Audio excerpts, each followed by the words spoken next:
OnePlus 10T is very good smartphone with premium build quality, a great display, top-tier performance, and insanely fast charging speeds.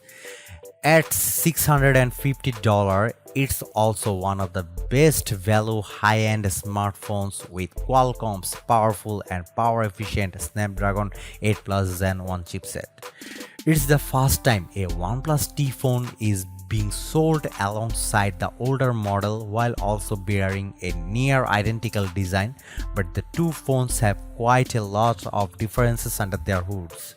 Thankfully, the OnePlus 10T is a superb phone, but it does struggle to justify its price given the existence of company's own Note 2T, which has the same rear cameras, performs well for a mid-ranger, and costs a lot less. Alongside its lighting pace, the OnePlus 10T is blessed with 150-watt wired charging, a small step up on the 10 Pro's already superb 80-watt speeds, but in reality the difference is minimal in charging times. The compromise on the 10T is that it does not have wireless charging. OnePlus promises that 10T's battery will remain at least 80% capacity after 1600 charge cycles. This is the same promise found with the Oppo Find X5 Pro and is double the industry's current standard of 800 cycles. Though this isn't used in the phone's consumer marketing, it's quietly one of the 10T's best features. If accurate, if you charge your phone once a day, 1600 cycles is about 4 and a third year, a decent chunk of time for your battery to remain in an optimum condition. Time will tell if this promise delivers.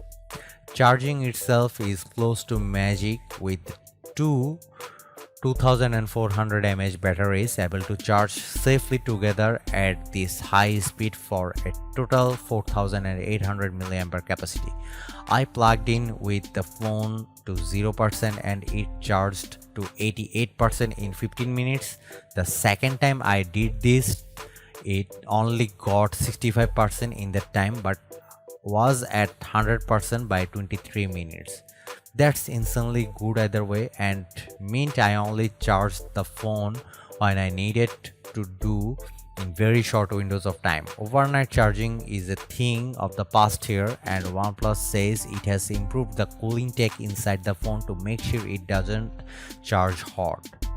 This isn't a 2-day phone by any means, but I comfortably got a day's use with power to spare during my testing.